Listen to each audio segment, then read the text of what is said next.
ആഗോള പ്രതിസന്ധികൾക്കിടയിൽ പോലും ഇന്ത്യയുടെ മേക്ക് ഇൻ ഇന്ത്യ കുതിപ്പ് യുദ്ധങ്ങൾ വിതരണ ശൃംഖലകളെ തകർക്കുമ്പോൾ ഇന്ത്യ ഇവിടെ മുന്നേറുകയാണ്.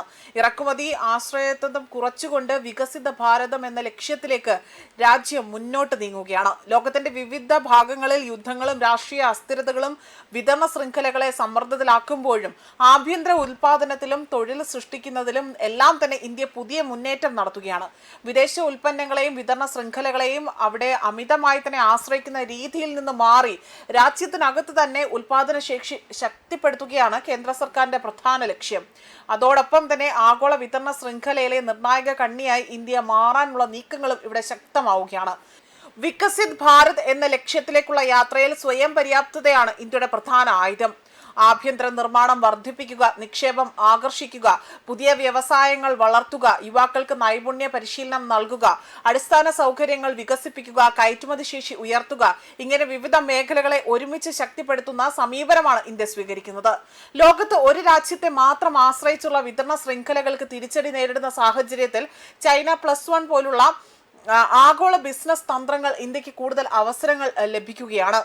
ഇലക്ട്രോണിക് പ്രതിരോധ ഉൽപാദനം, ഓട്ടോമൊബൈൽ, അതുപോലെ ഫാർമ, സെമി കണ്ടക്ടർ തുടങ്ങിയ മേഖലകളിൽ ആഭ്യന്തര നിർമ്മാണ ശേഷി വർദ്ധിപ്പിക്കുന്നത് ഈ അവസരം പ്രയോജനപ്പെടുത്താൻ സഹായിക്കുമെന്നതാണ് വിലയിരുത്തപ്പെടുന്നത്. ഇതോടൊപ്പം തന്നെ റോഡുകൾ, റെയിൽവേ, തുറമുഖങ്ങൾ, വിമാനത്താവളങ്ങൾ, വ്യവസായ ഇടനാഴികൾ തുടങ്ങിയ അടിസ്ഥാന സൗകര്യ വികസനവും വേഗത്തിലാക്കുക എന്നതാണ് മറ്റൊരു കാര്യം. വ്യവസായം വളരുമ്പോൾ അതിനോടൊപ്പം തന്നെ തൊഴിലവസരങ്ങളും വർദ്ധിപ്പിക്കുക എന്നതാണ് ഈ ഒരു തന്ത്രത്തിന്റെ മറ്റൊരു പ്രധാന ലക്ഷ്യമായി പറയുന്നത്. അതായത് ലോകം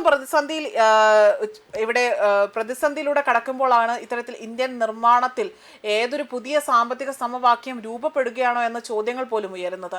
ഇറക്കുമതി കുറച്ചുകൊണ്ട് മാത്രം സ്വയം പര്യാപ്തമാകുക എന്നതല്ല ഇന്ത്യയുടെ ലക്ഷ്യം. ലോകത്തിലെ ആവശ്യമായ ഉൽപ്പന്നങ്ങൾ ഇന്ത്യയിൽ നിർമ്മിച്ചുകൊണ്ട് ലോക വിപണിയിലേക്ക് എത്തിക്കുക എന്നതാണ് അടുത്ത ഘട്ടം.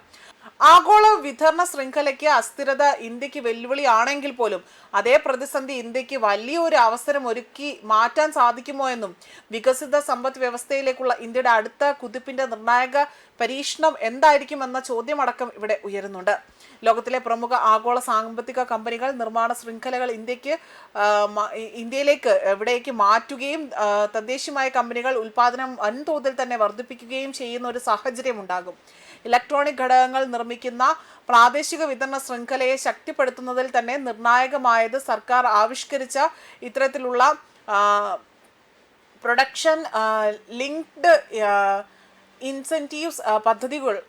അതുമായി ബന്ധപ്പെട്ട് പരമ്പരാഗത രീതിയിലേക്കുള്ള സബ്സിഡികൾക്ക് പകരം തന്നെ കമ്പനികളുടെ ഉൽപാദന മികവും പ്രകടനവും അനുസരിച്ചുകൊണ്ട് നേരിട്ട് ആനുകൂല്യങ്ങൾ നൽകുന്ന ഈ പദ്ധതി നിർമ്മാണ രംഗത്ത് വിപ്ലവകരമായ മാറ്റങ്ങൾക്ക് വഴിവെക്കാനും സാധ്യതയുണ്ട്. അതുമാത്രമല്ല, സെമി കണ്ടക്ടർ നിർമ്മാണം, ഔഷധ മേഖല, പ്രതിരോധ ഉപകരണ ഉൽപ്പന്നം, പുനരുപയോഗ ഊർജം, ഹെവി എഞ്ചിനീയറിംഗ് തുടങ്ങിയ മേഖലകളിലും ഇന്ത്യ തദ്ദേശീയ ഉൽപ്പന്നം അവിടെ ശക്തമാക്കിയിട്ടുണ്ട്. ഇറക്കുമതി അത് കുറയ്ക്കാൻ വേണ്ടി അത് സാധിച്ചില്ലെങ്കിൽ പോലും വിദേശ നാണ്യ കരുതൽ ശേഖരം ഉയർത്തുവാനും ലക്ഷക്കണക്കിന് പുതിയ തൊഴിലവസരങ്ങൾ സൃഷ്ടിക്കുവാനും രാജ്യത്തിന് സാധിക്കുമെന്നതാണ് മറ്റൊരു കാര്യം. ലോകരാജ്യങ്ങൾ സാമ്പത്തിക മാന്ദ്യത്തെയും അതുപോലെ തന്നെ യുദ്ധക്കെടുതികളെ എല്ലാം തന്നെ ഭയക്കുമ്പോൾ ആഭ്യന്തര ഉൽപാദന മികവിലൂടെയും സാങ്കേതിക വിദ്യകളിലൂടെയും ഇന്ത്യ ലോകത്തിന്റെ പ്രധാന നിർമ്മാണ ഹബ്ബായി തന്നെ മാറുന്ന കാഴ്ചയാണ് ആഗോള സമൂഹം സാക്ഷ്യം വഹിക്കാൻ ഒരുങ്ങുന്നതും. ന്യൂസ് ഡെസ്ക് കർമ്മ ന്യൂസ്.